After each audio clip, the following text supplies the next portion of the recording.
वही आगे बढ़ते हैं। इंडियन आर्मी के शौर्य और प्रधानमंत्री मोदी की कूटनीति के आगे चीन घुटनों के बल आगे आए। चीन के सैनिक पेंगोंग से इलाके से हट गए हैं। लाल सेना ने खुद अपने हाथों से पक्के स्ट्रक्चर हटा दिए हैं। चीन ने गलवान में पीएलए सैनिकों के मारे जाने की बात तक कबूल की है, लेकिन क्या चीन भरोसे के लायक है? चीन के दागदार अतीत के मद्देनजर हिंद की सेना पूरी तरह से तैयार है।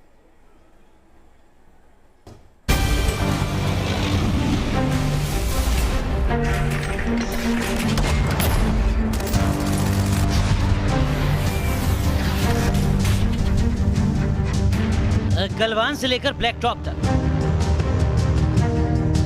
हिंद के बलवानों से बीजिंग के लाल सुल्तान की सेना कुछ ऐसी पिटी कि पूरी पलटन पेंगोंग इलाके से 9-2-11 हो गई। डिसएंगेजमेंट को लेकर भारत और चीन की सेना के बीच हुई बातचीत का असर जमीन पर दिखने लगा है। अब तक के एग्रीमेंट के मुताबिक डिसएंगेजमेंट का प्रोसेस लगभग पूरा हो चुका है। 14 दिन की तय समय सीमा से पहले ही महज 10 दिन में चीन ने पेंगोंग एरिया से अपनी सेना हटा ली है और फिंगर एरिया में बने कच्चे पक्के स्ट्रक्चर को पूरी तरह से डिसमेंटल कर दिया है।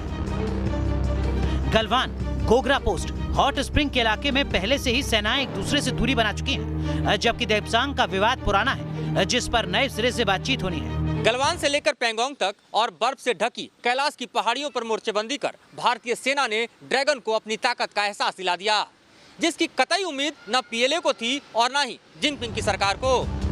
अब अहम सवाल दोनों देशों की सेनाओं के डिस्कलेशन को लेकर है, यानी अपने अपने बैरक में लौटने को लेकर है, और ये तब तक नहीं होगा जब तक आपसी भरोसे की कमी खत्म नहीं होगी। इन सारी कवायद के बीच बॉर्डर पर हिंद के वीर पूरी तरह से मुस्तैद हैं।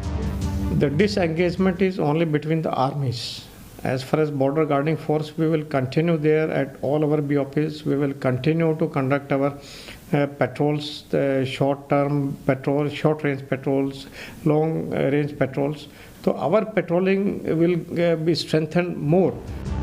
दरअसल पिछले 9 महीने में एलएसी से लेकर कूटनीतिक स्तर पर चीन ने भारत का वो दम देखा जिसकी उसे उम्मीद तक नहीं थी। हाई एल्टीट्यूड में मिरर डिप्लॉयमेंट की बात हो या फिर कैलाश रेंज में सामरिक महत्व वाली चोटियों पर कब्जा कर बढ़त बनाना, चीन हर बार भारत से 19 ही साबित हुआ।